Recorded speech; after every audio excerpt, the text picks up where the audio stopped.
Hello and welcome to the Raw podcast brought to you by the Sunderland Echo. We're back for our regular Monday podcast to review the weekend's game. My name's Joe Nicholson and I'm joined by my fellow Sunderland writer James Copley at the Sunderland Echo. We're of course going to be looking back on Sunderland's 3-0 defeat against Newcastle in the Wear-Tyne derby on Saturday at the Stadium of Light. And James, you've had a few days now to reflect on it, on what was on Saturday. How do you kind of review the match now, kind of a few days on from the game? I think very mixed feelings. It was very nice to have the derbies back, the build up, all of that sort of stuff. You sort of forget how much of an occasion it is in and around the ground. Watching the Newcastle fans turn up and the banter between Sunderland fans and Newcastle, it was good. I thought it was policed well. I know there was a lot of concern about the bubble trip, about the 6,000 fans, but from what I can tell, everything went down in terms of safety as it should have, which is good because we all want a safe and good experience for both sets of fans. So credit to the police on that, because I think I was one of a number of people that voiced the doubts on that matter, and it seemed to go down well. The game itself, I was disappointed with Sunderland, I think. Obviously, that's caveated with, the fact that Newcastle are a former Champions League side, top-end Premier League team, battling for top four. And Sunderland are a championship side with a championship squad, albeit with some very, very good young players. I think my disappointment lies in Sunderland's tactics, really. I think if you cast your mind back to the Hull game, Hull away on Boxing Day, Sunderland changed their style a little bit. They sat off Hull. The midfield didn't break forward because they knew that they would get picked off in midfield, and they didn't want to do that. So they didn't play to Hull's hands. They didn't press high. And they did set off a bit at times in the first half. Whereas if you fast forward to the Newcastle game, I don't really feel like Sunderland tried to alter the tactics from the most recent championship games, really. They put out the same side, same formation, and in midfield they were just overrun a little bit. It was a real tough afternoon for Ekwa, Bellingham and Neil, although I thought Neil did have a good game in parts. But I felt like Sunderland needed to be compact. They needed two banks of four. They needed to force Newcastle out wide. Newcastle had so much joy through the middle. And listen, this is a very, very good Newcastle side, but it is possible to set up and frustrate teams. Sunderland didn't do that. I am a massive, massive PR Ecuador fan. I've defended him, a lot, especially when he first came to the club, and I will continue to defend him. He's made a mistake, and we shouldn't crucify him for the second goal. But when that's your principles and you want to play out from the back, absolutely fair enough. But I think you have to pick and choose your moments.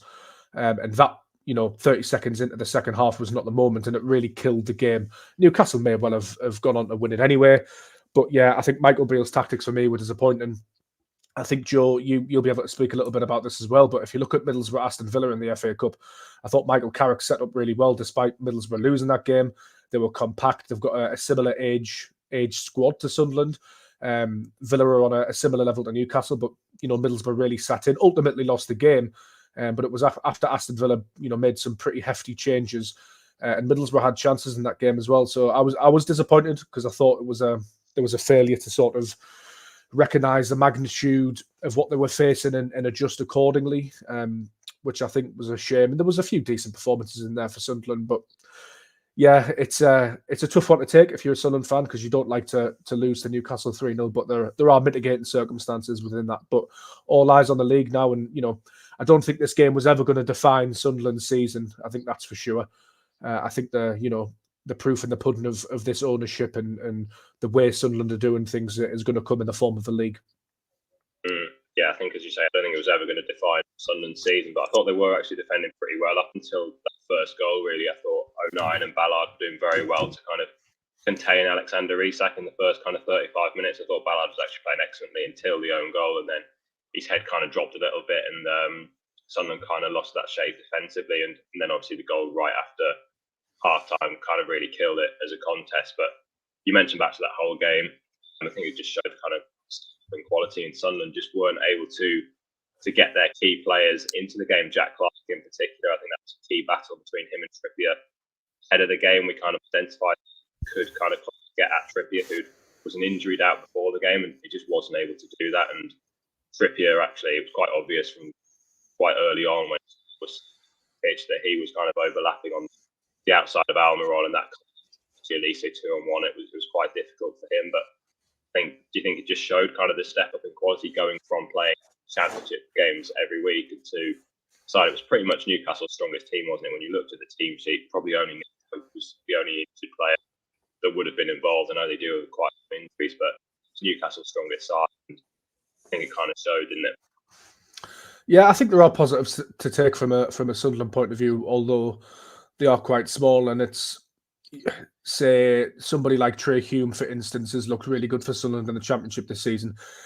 He struggled up against Newcastle because they were overlapping, as you say, bombing on. Alessi the same as well, Sunderland's left back on the day. But, that's the level these lads want to get to. And I would back a few of them to get there as well, particularly Joe Bellingham, Ekwa, Hume, and Dan Neil as well, a sort of 3 or 4 that I would say could make it to that level one day if they continue. It was tough for Bellingham as well, wasn't it? As well, Bellingham was he had to man mark Bruno Guimaraes, and that was going to be a tough job for 18 against absolutely.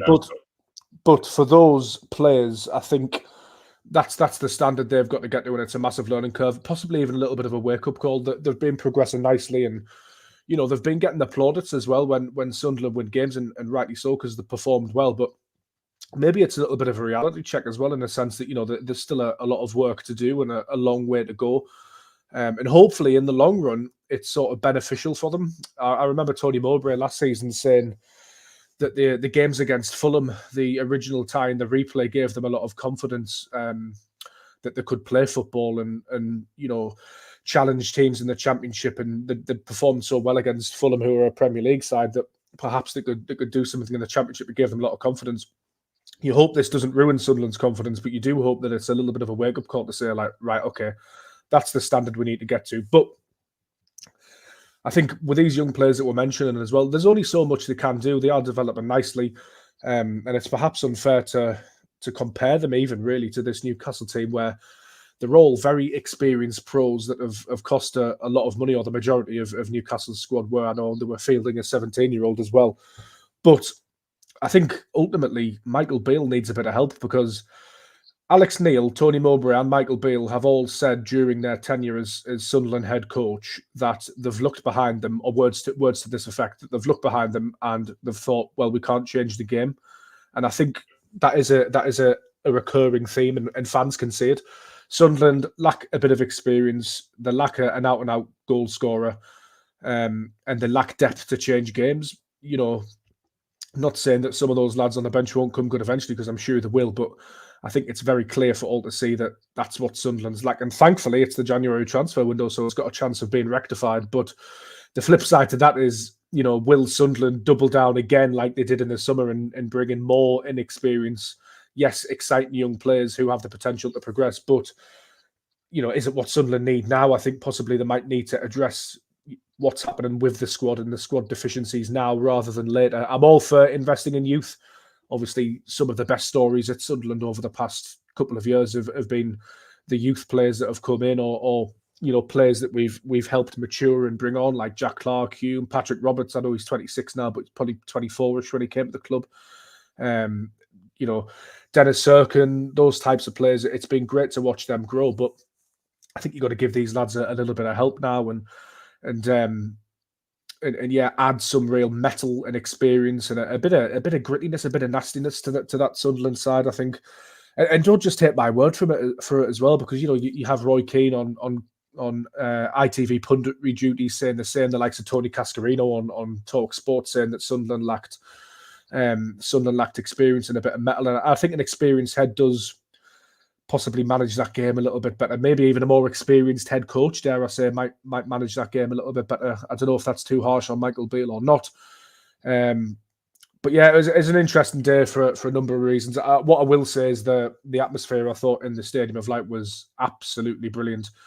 I know there was a lot said before the game about Newcastle United getting the North Stand, and we can talk and debate about that and what happened to the Black Cats bar is, an absolute disgrace. But I actually thought the atmosphere was aided in the stadium from having some fans in the lower bowl. You probably don't want 6,000 Newcastle games, 6,000 Newcastle fans in every game. But I thought having fans in the North Stand, it did help the atmosphere. Although in the lead up to the game, season ticket holders should never have been displaced and whatnot. And, the Black Cats Bar, what happened there has been, not good. So there's still a lot of questions off the field to be answered as well. And yeah, as I say, never nice to lose 3-0, but I thought Sunderland fans especially could hang their head up high because they were superb throughout. No, I completely agree. I thought the atmosphere was electric from the off.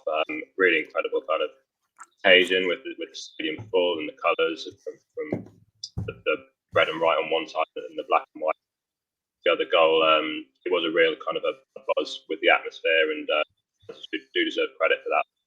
Just want to go back to, you mentioned it as well, and Beale will get questioned for his tactics, and he'll get questioned why substitute wasn't brought on until the 84th minute when Abdullah was brought on for Nazir Rusin. But just looking at the Sunderland bench, Sunderland did have a few injuries with people. Bradley Dack was unavailable, Miss Sirkin's out, and Roberts as well was obviously a big loss as well. But are there any players on that bench that you could have brought on sooner?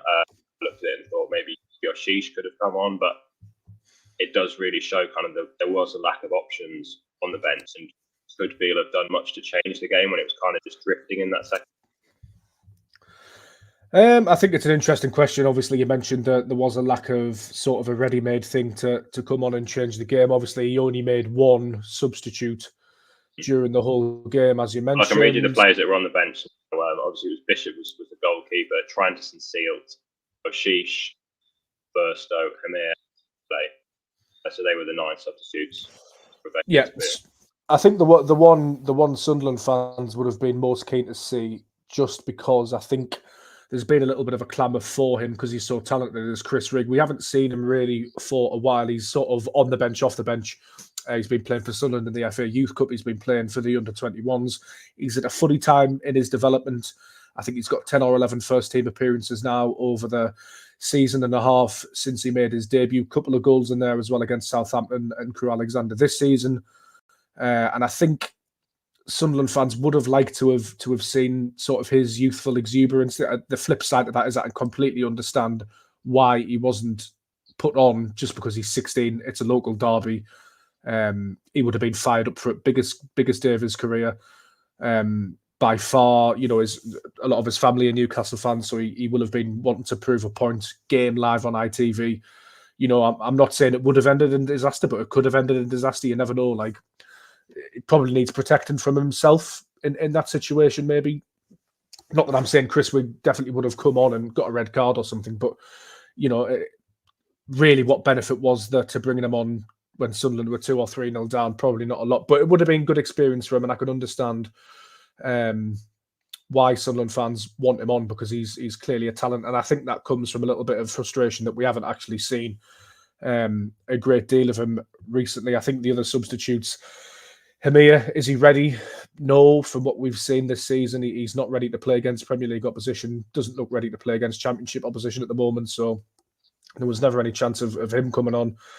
Alshush, I think, yeah, you could make a case for him coming on, absolutely. Out of the other forward players, you had Burstow, who hasn't scored in a Sunderland shirt yet. Yes, he has some pedigree, as he's on loan from Chelsea and has come up through the youth ranks there, but was he going to come on and change the game? No.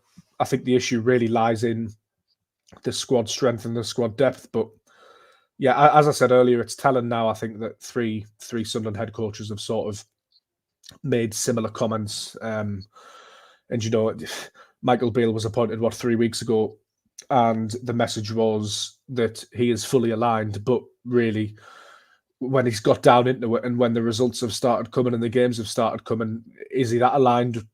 Really, because he's now making comments that he can't bring on anybody from the bench to try and change the game, which I know it's against Premier League opposition, and I know you're trying to not get hammered against Newcastle United, and you don't want it to be 4 or 5-0. But for me, I think that's pretty telling, really, in terms of where this squad is. And I don't want to crucify the lads on the bench either, because I think hopefully they're going to become good players for Sunderland. But yeah, it's a really tough balancing act, and I don't envy the club's decision makers, but I think we've just adjusted the parameters a little bit too far, and they need to be adjusted a bit further back I don't think that's unreasonable. And that's not to say that the overarching strategy at the club isn't a good one.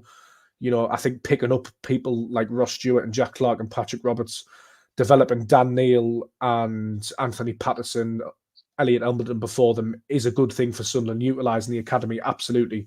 Selling players for a profit as long as it's reinvested is a good, sound strategy for Sunderland. But at some point, when you are strong and when you have good players at the club, you do have to invest a little bit yourself.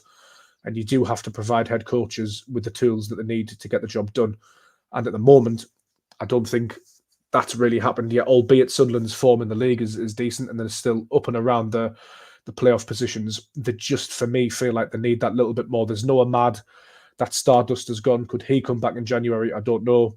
Obviously, we only had Ross Stewart for 12, 13 games, but he managed to get 11 goals in those games last season, which ended up being vital, actually, in terms of Sunderland getting a playoff position. So the missing quality, the missing experience, the missing a little bit of Stardust. As I say, not a knock on the players that are there. I think it's just the fact of the reality of this Sunderland squad at the moment. Yeah, I think the frustrating thing from a Sunderland point of view was the fact how comfortable Newcastle were in the second. I think their two centre backs when it was a comfortable afternoon. Dubravka in the Newcastle squad, I think only really had that one save to make a decent effort from Pritchard. In the second half, there were a couple of moments where Pritchard was kind of getting into kind of pockets of space just in front of the Newcastle. Or I think probably Sunderland's player. I thought, in my opinion, a couple of efforts at goal, as I said. I think Sunderland just lacked that player to really run up. That's where Patrick Roberts would have been very useful, even off the bench. That's going to be an injury blow now. Beale saying after the game that he's going to be out for probably about 3-4 weeks, Roberts. So it's going to be a big loss because we just there was a lack of options on the bench. But we spoke about Beale not making substitutions. Could Sunderland have changed it up a little bit tactically, because they were trying to come back? They got caught for the second goal, trying to play out on the edge of his own box. But there were a couple of times when the ball was with Anthony. He flipped it just forward. Pritchard had a pocket of space, and that created a few openings for Sunderland. Could they have done that more, perhaps in that second, try and get back in the game? Yeah, I think so. As I mentioned before, I think trying to play out for the bat against a Premier League team is suicidal to a degree. I know we had joy against Fulham last season, but it is a little bit of a different team, and Fulham play a little bit differently to Newcastle. And Newcastle are just a better side than Fulham. Fulham are a good, solid Premier League side, but Newcastle, I think, are something else at the moment. You know, Bruno's a £60 million player, and they've got a lot of them. Kieran Trippier, Anthony Gordon. How much was he bought for? Bought for Newcastle, but bought. I can't even speak. How much was Anthony Gordon purchased by Newcastle from Everton? So it was a lot of money. So there's an obvious gulf, but you know, smart tactics can go somewhere towards negating that gulf, and I don't think Sunderland did that. As I say, it was the same lineup from Sunderland's previous game in the Championship. It was the same tactics, and you know, Patterson nearly got caught out a couple of times on the ball. Ekwa did get caught out a couple of times on the ball. Thought Ballard and O'Nien were okay for the most part. Obviously, Ballard unlucky to get those mistakes in, but you just wanted to see something tactically a little bit different. Could Sunderland have gone 5 at the back? Could they have changed the style of play? You know, they needed to be pragmatic. I don't think there's anything good that can come from sticking to your playing out from the back principles when you face a Newcastle United's first team. When they're top 4 Premier League side and you're a top 6 Championship side, given the net spend and the outlays on squads, I think Newcastle's is something like 300 million in the last 2 or 3 or 4 windows, something like that. Whereas Sunderland's is probably looking at about an outlay of like tops 20, and that's probably been generous and including the add-ons as well.